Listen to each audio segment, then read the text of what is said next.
میں آ گیا اپنے امام معصوم پر جن سے منسوب ہے یہ دن.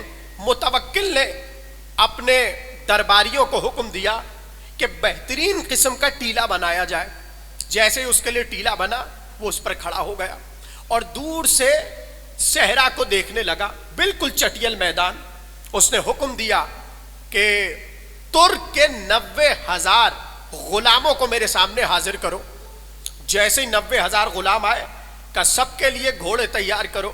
گھوڑے بھی آ گئے کہ سب کو گھوڑے پہ بٹھا دو. سب گھوڑے پر بیٹھ گئے کہ سب کو تلواریں اور نیزے دے دو. غور نہیں کر رہے آپ, ذرا سا تصور کیجئے کہ میدان سجا ہے, 90,000 تھوڑا سا تصور کریں, 90,000 ترک کے غلام کہ جو لہیم شہیم بھرے بازو چوڑے سینے اس ہیئت کے ہیں دیو. جیسے ہی اس نے چٹیل میدان کی طرف دیکھا تو دل دھرنے کی جگہ نہیں تھی, اتنا مجمع تھا. ایک بار اپنے غلام سے کہنے لگا اب لے آؤ علی نقی کو, لے آؤ انہیں. کیوں لاؤ؟ کہ اس لیے تاکہ آج میں اپنی فوج کے ذریعے انہیں اپنی ہیبت دکھاؤں. ان کو میں دکھاؤں کہ دیکھیے میں نے کتنی بڑی فوج جمع کی ہے, کیا دنیا میں کوئی ہوگا جو اس فوج کا مقابلہ کر سکے.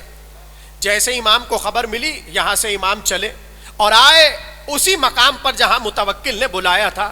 کیسے سنیں گے جملہ, جیسے ہی آپ کے امام نقی علیہ السلام اس ٹیلے پر تشریف لائے, متوکل نے کہا دیکھیے فرزند رسول یہ میری فوج ہے.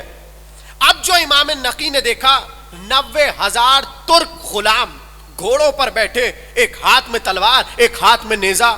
جیسے ہی متوکل نے حکم دیا سب نے اپنی تلواروں اور نیزوں کو بلند کر لیا. کچھ نقشہ آ رہا ہے آپ کے ذہن میں؟ تھوڑا سا بولیے, خدا کے لیے بولیے. کچھ نقشہ ہے؟ یعنی تصور کریں 90,000 گھوڑوں پر 90,000 مرد جو کہ قوی الجثہ ہے بیٹھے ہیں, اور یہاں سے متوکل اشارہ کرتا ہے وہ اپنی تلوار اور نیزے بلند کرتے ہیں. جیسے ہی امام نقی علیہ السلام نے فوج کو دیکھا کہنے لگا حضور آپ نے دیکھی میری فوج؟ امام نے کہا دیکھی, خوب تو نے فوج اکٹھی کی ہے. کہا بس کیا کہوں. جیسے ہی کہنے لگا امام نے کہا ہل تريد ان اعرض عليك عسکری, کیا تو یہ چاہتا ہے کہ میں اپنی فوج تجھے دکھاؤں؟ آپ سلامت رہیے.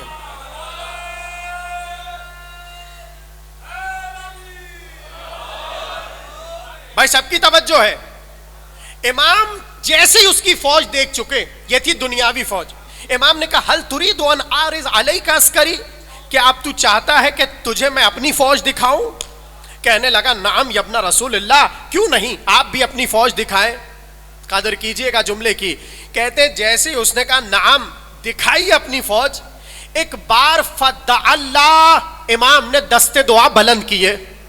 جیسے ہی امام نقی نے دستے دعا بلند کیے فَإِذَا بَيْنَ السَّمَاءِ وَالْأَرْضِ مِنَ الْمَشْرِقِ إِلَى الْمَغْرِبِ مَلَائِكَةٌ مُدَجَّجُونَ.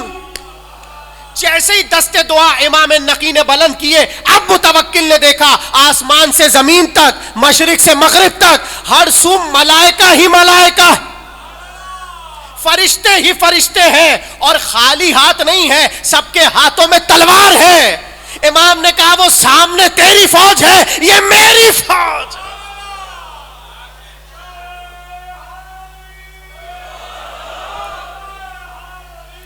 یا علی یا علی. بھائی لطف آیا کہ نہیں آیا؟ آپ ہی کے امام کا تذکرہ کر رہا ہوں. امام نے کہا وہ تیری فوج تھی, یہ میری فوج ہے. اور فوج کی کیفیت کیا ہے؟ بین السماء والارض, یعنی آسمان سے زمین تک, زمین سے آسمان تک. اب تصور کیجئے گا جب آپ بیٹھے نا تنہائی میں, ان جملوں پر غور کیجئے گا, مشرق سے مغرب تک. کیا کہنے امام کے, خدا کی قسم اس نے جو فوج دکھائی وہ محدود تھی, امام نے جو فوج دکھائی وہ لامحدود ہے. جیسے ہی فوج دکھا چکے, لکھا ہے کتابوں میں فغشی علی المتوکل, متوکل بے ہوش ہو گیا. ہاں متوکل بے ہوش ہو گیا. اب وہ لوگ جو امام کی فوج دیکھنے کے قابل نہ ہو وہ مقابلہ کیا کریں گے, وہیں پر بے ہوش ہو گیا. اب بڑی محبت سے سنا آپ نے، مگر ایک جملہ کہنا چاہتا ہوں اگر اجازت ہو. کیا ہے روایت کے فکرے؟ ملائکۃ مدججون. مدججون کسے کہتے ہیں؟ یعنی ہر ملک خالی ہاتھ نہیں آیا تھا. توجہ کیجئے، کوئی ملک، کوئی فرشتہ خالی ہاتھ نہیں. روایت کے فکرے کیا ہے؟ مدججون. مدجج کہتے ہیں اسلحے سے آراستہ. ہاں، اسلحے سے آراستہ، یعنی اگر سامنے متوکل نے اپنی مادی فوج دکھائی، سب کے ہاتھ میں تلواریں تھیں. امام نے جو ملائکہ کی فوج دکھائی، ان سب کے ہاتھ میں بھی تلواریں ہیں. اب ایک جملہ کہوں ذرا محترزہ جملہ کہ جو زبان زد عام ہے. ہم جب کہتے ہیں جبریل تلوار لے کے چلے احد میں علی کے لیے، اور قصیدہ پڑھتے چلے کون سا؟ لا فتح شاباش. تو یہاں پر لوگ اعتراض کرتے، کہتے ہیں شیعوں کی ہمیں بات سمجھ نہیں آتی. کیا بھائی، یہ آسمان سے ذوالفقار آ گئی، یہ کیسے ہو سکتا ہے؟ کوئی آسمان پر لوہار کا کارخانہ ہے؟ ہاں، جو آپ لوگ ایسے ماشاءاللہ خاموش جعفر طیار والے بیٹھے ہیں، جیسے آپ سے کوئی اعتراض کرتا ہی نہیں. آپ لوگوں پہ سارے اعتراض ہم ہی پہ ہوتے ہیں. لوگوں کا اعتراض ہے، کتابی علماء نے اعتراض کیا بڑے بڑے کہ بھائی یہ بات ہمیں سمجھ نہیں آتی. کیا آسمان سے کیسے تلوار آ سکتی ہے لوہے کی؟ اس لیے کہ آسمان پہ کوئی کارخانہ تھوڑی ہے لوہار کا. تو اگر کوئی اعتراض کرے، اس کا جواب بھی علماء بتا چکے. جیسے ہی کوئی کہے کہ آسمان پہ کارخانہ تھوڑی ہے، تو آپ کہیے آسمان پہ کیا منڈی ہے؟ ہاں، کیسے؟ وہ کہے گا بھائی کارخانہ نہیں ہے، اس لیے کہ کارخانہ ہو تو تلوار آئے. تو آپ اس سے کہیے آسمان پہ منڈی ہو تو دمبا آئے. جیسے اللہ دمبے کو بھیج سکتا ہے ویسے تلوار بھیج سکتا ہے. لیکن قیامت کا جملہ تو اب عرض کر رہا ہوں، جن سے علی کی ایک تلوار آسمان سے آنا ہضم نہیں ہو رہی تھی، امام نے جو اپنی فوج دکھائی، ہر ملک کے ہاتھ میں تلوار ہے. تو ملک چونکہ آسمان سے آئے ہیں، تلوار بھی تو وہیں سے آئی.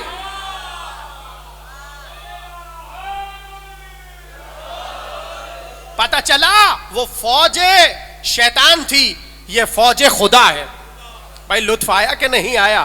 اور چلیے اتنی محبت سے سنا تو ایک جملہ آپ کے حوالے کر دوں. ابھی تک لوگوں کو علی کی ایک تلوار آنا نہ ہضم ہو رہی ہے نہ سمجھ آ رہی ہے. میں ذمہ داری سے پڑھ رہا ہوں، آپ کے آنے والے جو امام ہیں جن کے آپ منتظر ہیں، ان کے اصحاب کی صفات جو لکھی ہیں کتابوں میں، ایک صفت یہ ہے، مہدی کے لشکر کی تلواریں زمینی نہیں ہوں گی، آسمانی ہوں. اس لیے کہ یہ فوج خدا ہے. بات پہنچی کہ نہیں پہنچی؟ وہ فوج شیطان، یہ فوج رحمان. تو امام نقی علیہ السلام نے دکھایا کہ دیکھ متوکل، اگر ہم ابھی حکم دیں تو یہ ساری فوج کے جو ملک ہیں جو نظر نہیں آتے ابھی تجھ پر حملہ کریں، تیری فوج کو تباہ کر دیں. لیکن ہم ہر کام حکم خدا سے کرتے ہیں، حکم خدا سے کرتے ہیں. لیکن ظاہر ہے کہ متوکل کو یہ مستقل خبریں پہنچ رہی تھی کہ وہ مدینے میں بیٹھے ہمارے خلاف لشکر جمع کر رہے ہیں. بات بوجھل تو نہیں ہو رہی؟ تھوڑا مسکرا دیجئے، امام کا ذکر ہے.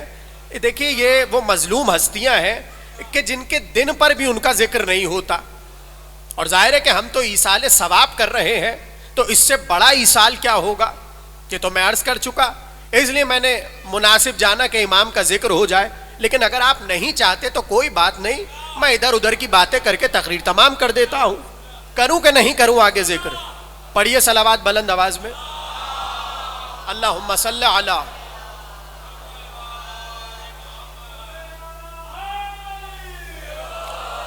متوکل کو یہ خبریں ہیں کہ علی نقی تمہارے خلاف مدینے میں اسلحہ جمع کر رہے ہیں، تیاری کر رہے ہیں جنگ کے لیے. لیکن یہاں آ کر امام نے دکھا دیا کہ دیکھو ہماری فوج روحانی فوج ہے، ہماری فوج ملائکہ پر مشتمل ہے. جب ہم یہ دکھا کر حملہ نہیں کر رہے، اس کا مطلب جو تمہیں خبریں ملی ہیں وہ بے بنیاد ہیں.